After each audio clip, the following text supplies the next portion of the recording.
I've always been an entrepreneur at heart. My name is Ilan Jacobson, and deal making is in my DNA.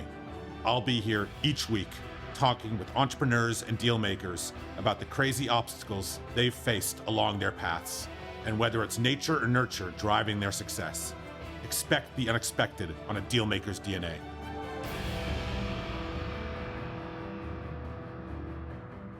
Welcome back, everyone, to another episode of the Dealmaker's DNA. I have a fun one today. I have Michael Brown with me, and Mike, this is the first live podcast since before COVID, so thank you for joining me. And it's strange for me to be even here and seeing you in 3D because I've done 56 in a row through Zoom, so this is really nice and hopefully a sign of things to come.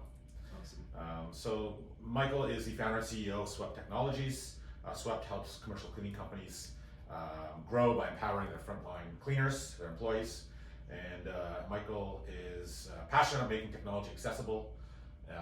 Michael finished school at Somi School of Business at St. Mary's and also studied in France and Hong Kong. Yes. So we're going to talk about those experiences. Yes. Unlike you, I never did any real traveling. I'm sure there's some interesting experiences that you've had along the way. And Michael also completed the 500 Startups, which was a incubator in Silicon Valley. So again, something else I want to touch on. And Michael also gives back, serving on multiple nonprofit boards. So again, Michael, thank you so much for joining me. Yeah, thanks for having me. It's great to be here. Absolutely. In real life. In real life, exactly. Figure that. So Mike, I always like starting at the beginning, right? I mean, I'm more interested in the story behind the story. Yeah. You know, I deal with business all day long, but I'm more interested in the person. So, you know, give me a view and maybe the beginning parts of your life, what that looked like, because I know that those early years are always foundational in anyone's development. Yeah, for sure. So my background, and again, there's no right or wrong. It is like what you kind of the cards you're dealt. So I grew up in poverty, and if you could ask me when I was a kid, when I wanted things like whether it's clothing or food, I would have wished that away, but it actually shaped me for who I am. So if I wanted school clothes, I had to knock on doors and mow lawns and rake leaves and pile wood and things like that. So because that was my circumstance, I started my first actual business when I was 8. There's a program called I Want to Be a Millionaire I Want to Be a Millionaire Club or something like that. RBC was involved, and there was a government program involved, and we raised they give you $150 and run a small company for the summer. And ever since that time, I was building businesses. As a kid, which was always kind of peculiar because even though my family didn't have a lot, I found the kids who did have a lot were hanging out with me, and I was buying renting the video games and stuff like that. So I was having my own independence. So that's kind of that's when I started off in business at quite a young age. That's super young. I mean, you talk a lot about not wanting to change your circumstance and adversity. Yeah. I'm a massive believer in adversity, and it's something that you can't hack, right? It's a very difficult thing, and there's when people talk about being born into unfortunate circumstances, I think a lot of that's also mindset. It's like the person who's born into wealth won't get those advantages that you got, right? They'll have different ones for sure. Absolutely. But I think it's very much the mindset, and I totally agree with you. I grew up, I wouldn't say in poverty, but not well off. Yeah. And I wouldn't change it for the world. I mean, I was a stock boy at Shoppers Drug Mart at 15 years old, and I had to work for the things that I wanted. It is something that I think about, and we were just talking before about how you hack it into your kids, and that's something that's going to be extremely challenging. I'm sure a lot of people think about and face. And then you want to help create that opportunity for them, but also have them not feel guilt. It's mom and dad grew up this way. You don't want them to feel bad with the advantages they have. How do they properly leverage that? And also, it's complicated, much more complicated raising children than it is building a business. Yeah, you're right. You can fire people at work. You can't fire your kids. So obviously you had that entrepreneurial bug pretty early. You said you kind of always were doing some sort of hustle. Why did you go the education route? I had a 'cause hiatus. I find a lot of people that start that young in business, they typically just don't. They just continue going. Yeah, so I had a hiatus of probably a decade where I wasn't doing anything entrepreneurial, because people, they say like people will give the advice that they would take. So the advice from my parents, from my student counselor was, it's really like neat that you're building these businesses, but it's just too much risk. Businesses, like, you want stability, you should go get a trade, which might have been the right advice for them, but not for me. Yeah, that sounds like horrible advice. For Yeah. someone So I ended up becoming a mechanic with BMW, and I liked it. I did well. I was on a path where I was going to be the youngest master technician in BMW Canada, but I was involved in a car accident. So someone hit my vehicle while I was parked, and then I ended up on disability for a short period of time, and I was like, oh shit, I don't want to go back into poverty. Like, I was not married or anything, but I thought disability, like long term, is they started talking about that, and I was like, no. So I applied to university, and they wouldn't let me in. They said my marks were not high enough in high school because I was like running businesses and building stuff like that. You weren't caring about that. Yeah, exactly. Yeah. And so I was like, no, I need to get in. So I negotiated my way in, and they finally let me into the university in a 2-year program, which then they converted to a 4-year program, and that's when I studied in France and Hong Kong. And I was in France, and I was in this subway. I was looking at the ads, and I was seeing different businesses, the way they position things. It's just like slightly different. And I thought, why don't we do this in Canada? Like, I don't remember exactly what business. There's some kind of business, and then I kept seeing that. I started asking myself, well, why is this not being done like this? And that's where that entrepreneurial bug started. Like, you start asking these questions. So I went home and started a business as a $10 class project, which I turned into like over $1 million in sales, and like from $10, right? And then started another company and another one, and that's where it all kind of like came through. So I had this like 10-year gap. So I feel in some ways frustrated by that, but can't change it. It is what it is. And what I'm going to learn from that is, like, don't push my kids. Like, try to learn from them what they're looking for, rather than say like, you should go do this. Like, Yeah, I find that if you take too much advice and you land up in the middle, you know what I mean? Exactly. Like, The dangers. It is, because people. I don't think guidance counselors mean to push people into the middle, but that's kind of what naturally happens. Yeah. Because you got to do something that's a little bit crazy if you're going to achieve something great. Totally. Right. So talk to me about the mechanic background. I mean, you're definitely the first entrepreneur that I've met that has a mechanic background. Yeah. How do you think that's helped your mindset as it relates to decision making? Like, is there something, like, I know, for example, our CLO is an engineer, and you could see the engineer in him when he's making decisions. Mm-hmm. I have a background in genetics, Yeah. so I use the scientific method, quite often just by mistake, because that's how I grew up. Yeah, so there's two things. There's a leadership component, but there's also like a problem-solving aspect. And so from that piece, like BMW, it's super complicated. The number of control modules, it's insane, fiber optics and all the rest. And so I remember we had a vehicle, the wipers were going, and so there was a technician who like replaced the control module for the wipers, and it didn't work. And they tried a bunch of different things, and they finally brought it over to me. And I found out that it was actually to do with the headlights. So the headlights and the wipers use the same sensor to assess when it turned brights and low beams on and off, and when it's raining and put the wipers on. And so because the headlights were off, the wipers were going. But the headlights work perfectly fine. To me, that's where it's like, that's bizarre. That's not straight out of the textbook. And I think that's where running a business, you come up against a bunch of shit that's weird. And that you've never come across before. You've never come across, and so you have to think about it and be thoughtful. It's like, you can do the knee-jerk reaction, or you can, and sometimes that will work, but other times it's like, you need to sit back and think about how to diagnose this problem. And so I think that has definitely applied. The other side of it was my mentor, when I was an apprentice, and he and I started at the shop the same day. He runs the shop today. And every time I asked him for help, he would say, well, why do you think it's working like that? There's another guy who was an apprentice, and he was working with one of the other techs, and every time he needed something, then the older mechanic would just come over and he'd fix it, whatever it was, whether it was electrical. And so I shot up because as frustrated as I was at the point in time, like his name was Brent. Brent would not give me the answer. You had to figure it out yourself. I had to figure it out, and he'd help guide. He'd be asking me questions, and I see that with my team as well. When someone wants to know something, if I just do everything for them, like the business will never scale. So it was a really, again, you don't really know it at the time, but a good lesson in leadership. Yeah, absolutely. You spoke about being thoughtful. I'm always curious, what's worse in your opinion, making decisions too quickly or too slowly? I mean, they're both bad. Oh, I know, right? Yeah. But like, what do you think is more dangerous?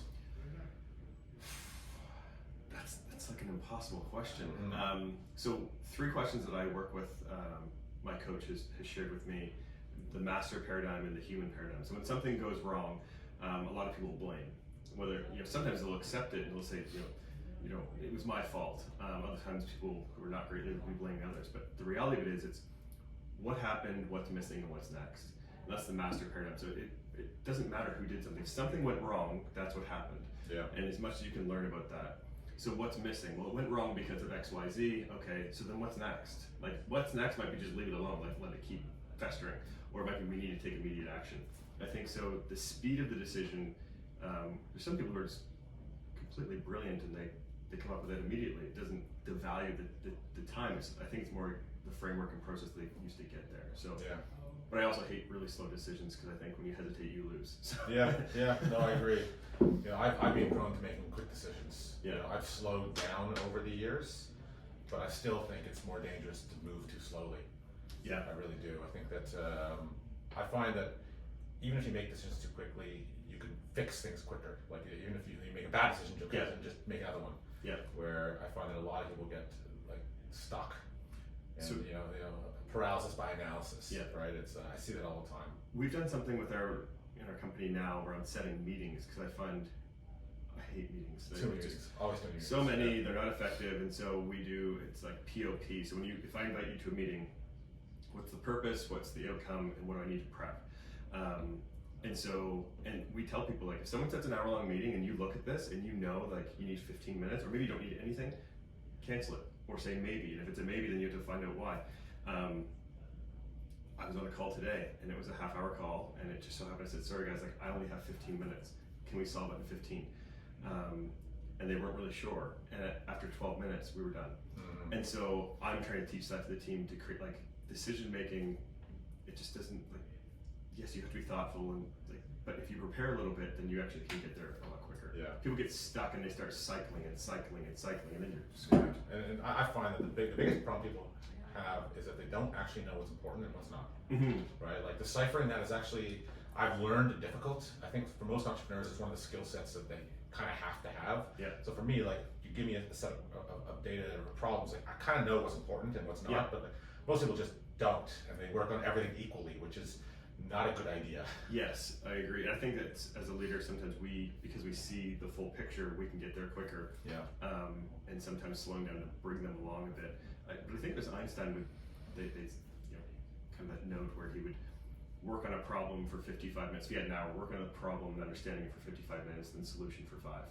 Because once you have all the information, you can actually get there quick. And so when people jump to a solution quick, and then people find out it doesn't work, and they go back, they just spend the time really understanding, like you say, what you're solving for and what's important, the decision comes a lot quicker. Totally. So let's talk about this international travel. I mean, you mentioned kind of the lesson you learned in France, which is an interesting one. Yeah. And quite frankly, I think a lot of businesses in Canada, we're typically late on the train or on the bus, whatever you want to call it. And I think Canadians have become pretty good at copying.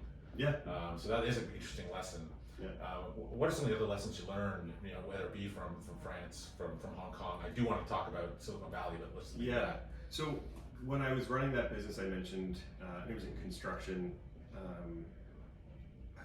When I was in university, I didn't know who to ask. I couldn't ask a competitor in my space, so I actually flew to Chicago and I Googled different companies that were doing exactly what I was doing. I asked, could I come down and visit them and learn from them as a young entrepreneur, as a student? And I flew down, and they actually looked at my passports. They thought I might actually be in the city and was trying to get information out of them. But that's one of the things about travel is you can meet with people who are doing the same thing. You're definitely not competing, and they're very open, just sharing everything. This guy, he'd been in the business for 30 years. He's here's assumptions I made that were wrong, here's where I got screwed here. And I went back home and just like kept growing and growing and growing before I ultimately sold that business.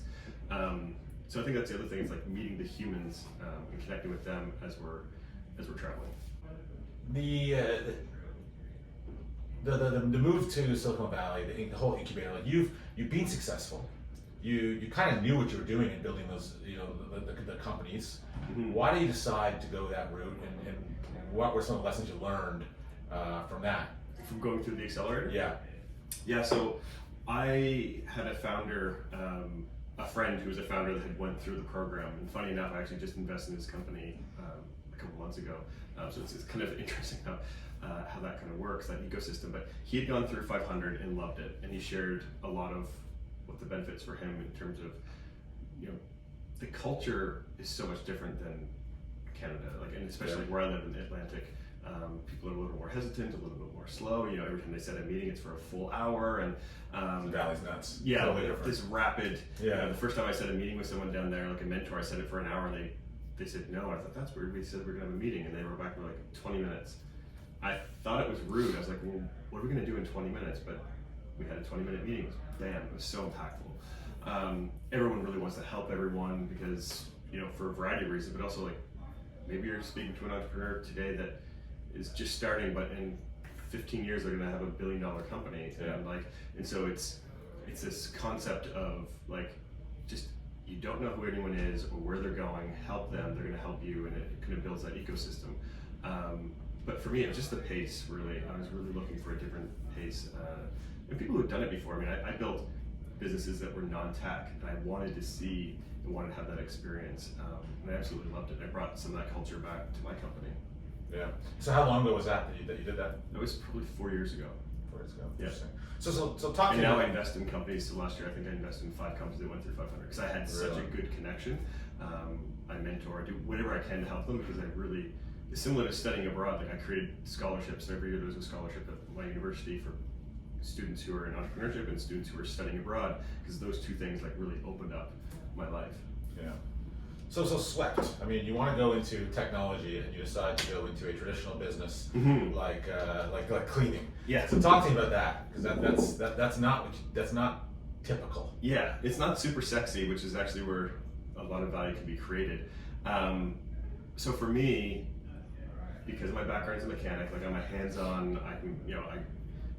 I can do the grunt work. I can figure all that out. But where it came from was Google Ventures had led a round in a company called HomeJoy, and so it was I remember that. Yeah, cleaning company, marketplace. I totally remember that. Are they still around? No. I don't think so. So they raised, I think 40 million or something like that, and I was like, what are they doing? What's happening here? Why is Google Ventures backing a cleaning company? And so I launched it with my co-founder, and he and I could have built the website. For $15,000, we validated that the cleaner gets paid, let's say $12 an hour. You're charging $30 an hour. After a couple cleaning services, the client says, why don't I just pay you 18? We'll cut out the company. Here's what they do. So then you basically have a matchmaking service, but there's the KPIs, the metrics don't work. It's not matchmaking. It's you need that service in perpetuity. So we're like, this isn't going to work. Not sure how they did it. Maybe they're smarter than us. Maybe they just have a ton of money. They're whatever. But we're going to move over to commercial cleaning, and that's where Swept came from. HomeJoy went to 28 cities, and then it kind of imploded. And there's still some businesses that are doing it, and they may have found a few different ways. But what I found the real problem, the pain point, was not matching. There's lots of people looking for cleaners, and lots of cleaners looking for jobs. It's actually making sure that the service and the operation is done successfully. So that's really where our product lives currently today, is on the ops side, communicating and all that. Do you know, I find a lot of technology companies are selling into other tech departments of larger corporations, wherever it might be. You're selling to cleaners, right? So talk to me about that sales cycle, because it must be a unique one. Yeah, it's interesting. Our sales cycle is sometimes less than 24 hours, and on average it's about a week and a half to 2 weeks. You're bringing in, so we sell to cleaning companies, and they're mom and pops, and 95% of the industry is doing less than $1 million. The 5 biggest companies only take up about 6-7% of the $70 billion industry. So it's totally fragmented, and no one has built any solutions or like great solutions for this group.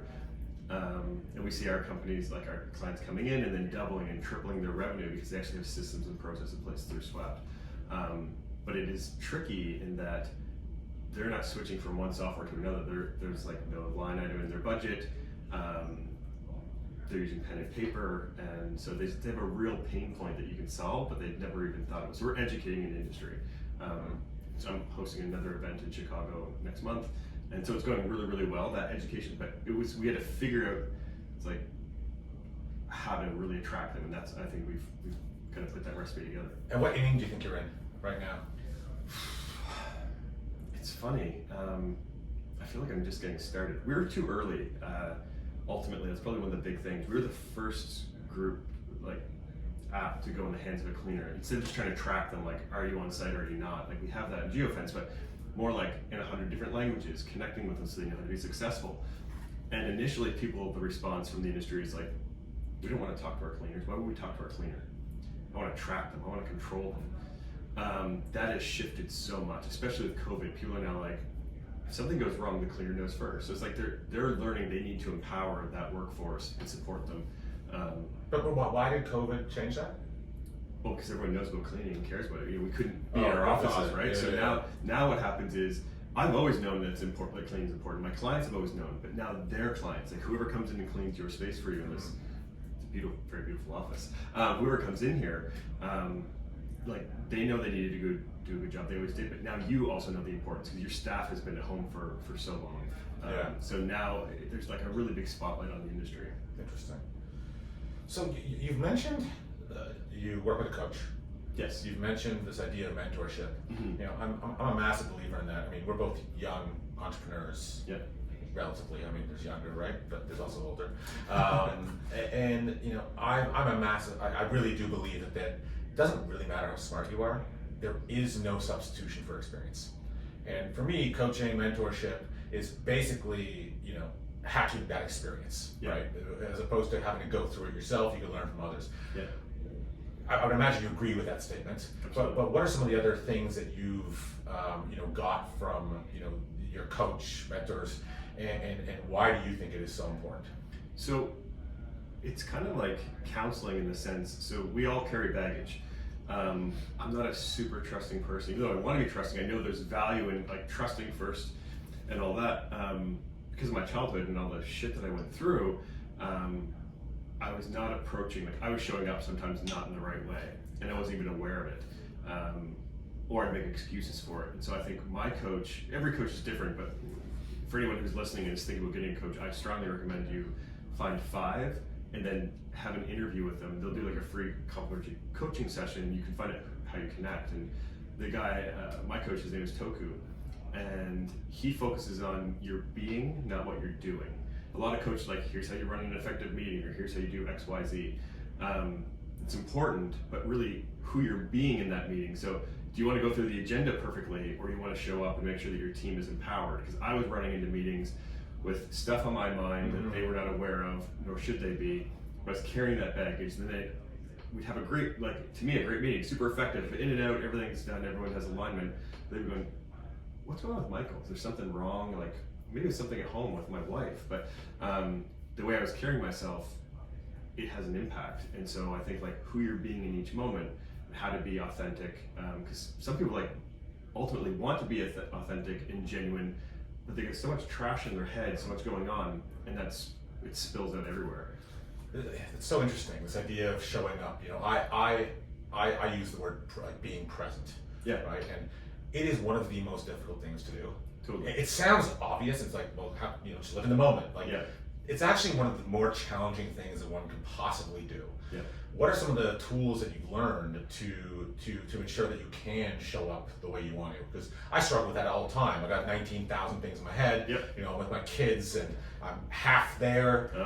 You know, it's something that I think is so important, because you know, I also think it's so important because if you read anything about, you know, some of like the gurus and, you know, people that study this idea of happiness, without fail, the number one thing that they say is living in the moment, being present, is the recipe for, you know, happiness.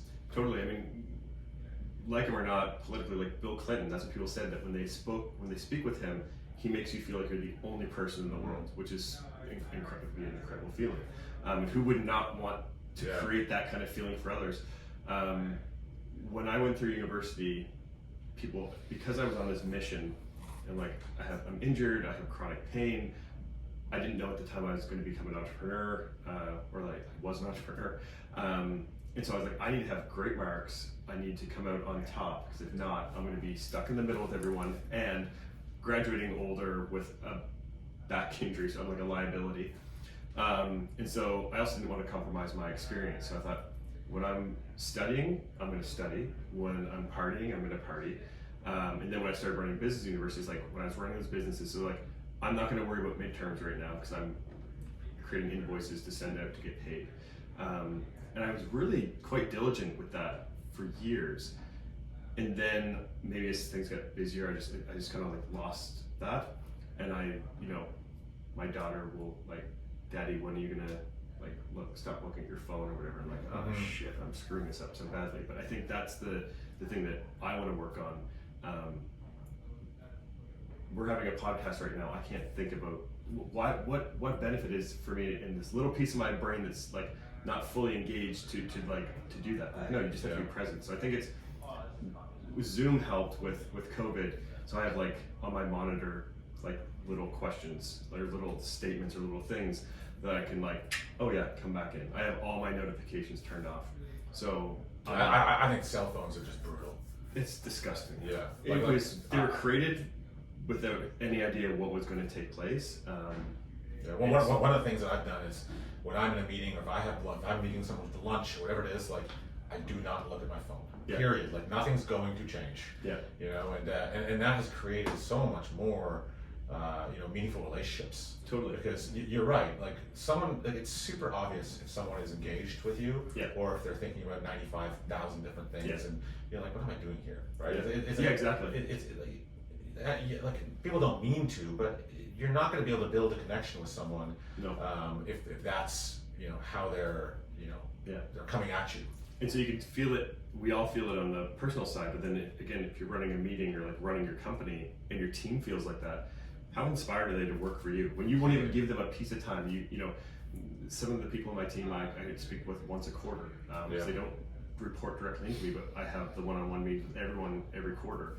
And I'll do that as long as I can as we continue to scale it. I have to be present. What the heck? The other 3 months until they see me again, like how excited are they going to be to like push into that next challenge? Like, Michael won't even give me a piece of his time. Yeah. And once you're able to do it, it's actually more fun and more fulfilling for sure. Absolutely. Right? Super interesting. I like the idea of a coach being able to help you with that. Yeah, that's not something that I had thought about. A coach being able to help you with, because you're right. I mean, coaching is probably 90% therapy in a way, right? Oh, yeah. It's the idea of like, I don't need. Look, you can always learn new tactics. Yeah. That's not what changes the game. No, it's you changing that changes the game. Totally. It's creating that space as well to reflect. My wife's uncle, he is known for that, stepping back and just like creating that space to think. Most of us don't do it. It's like go to the next thing, and then you realize you're on this wheel, on this treadmill. And then I think that the more you get ramped up, the more little tasks come in, and you, instead of delegating, you just take them, and the next thing you know, it's like weeks and weeks go by and you've not done any meaningful work. So I've been really focusing on stepping back from the day-to-day, like really to the point where I'm almost uncomfortable, but I can see the metrics, I see we're all trending up, everything is going well, my team also feel more empowered, and I'm working on some really big stuff right now. That's how you do it. Yeah. So before I let you go, what's the end goal for Swept? Where do you want to take this? Well, when I started this, I felt I want someone, if they're going to work, at a cleaning company, that they want to use Swept, because as a cleaner, as a technician, it's easier for them. But if you're going to start or run a cleaning company, that you're going to use Swept. If you're going to hire someone, that you're going to ensure that cleaning company uses Swept. So there's still quite a gap between here and there. But I was with a customer this morning, and they said, our customers now put in their RFPs with different buildings that they own that you must use Swept. So because we brought that to them and showed them that solution, they're now putting it everywhere else. And I just kind of smiled because like it's coming true, it's working. So we really want to be that brand throughout the industry that we want to be loved and trusted as a software provider for this industry. Very cool. And one of the things that I alluded to at the beginning was your involvement in not-for-profit. What are some of the things that you like spending your time on? Why do you think giving back is so important?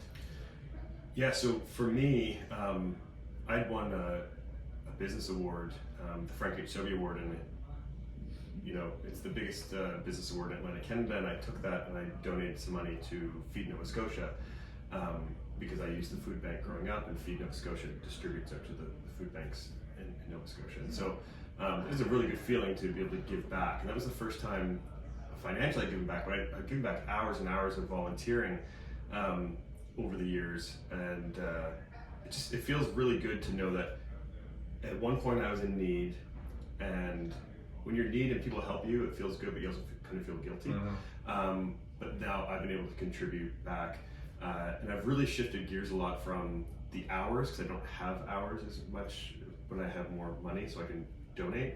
But I've been really reflecting on legacy and what I want to do in the future, and I think that's what's kind of been keeping me up at night, thinking about what kind of impact and where. It'd probably be around food. And as we build businesses and you build networks and create more influence, having that intention, like what do I want to be remembered for? It's likely not going to be swept, no matter how big that becomes. I want to be remembered for something other than that. So yeah, it's very cool. So Michael, first off, thank you very much for joining me, and doing this live was really fun. There's going to be some entrepreneurs out there and some young people that would love to follow along with your story. What's the best way that they could do that? And I know you're on LinkedIn.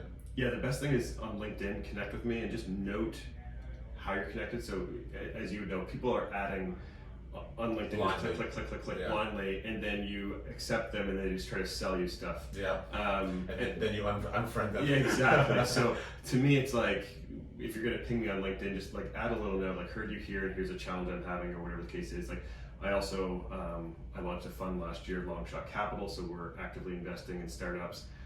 Same thing. Connect with me, not just like pitch. Like if I can help, I'd love to, because so many people have helped me. That whole thing, like ask for money, get advice, ask for advice, get money, kind of thing. It's true. Totally true. Because people want to help. Yeah. I agree. You don't have to pitch them in your first 10 seconds. Totally agree. Yeah.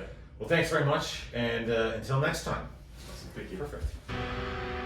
That's it for this week. If you enjoyed what you heard, rate us and subscribe wherever you listen to your podcasts. Until next time, on A Dealmaker's DNA, where you can expect the unexpected.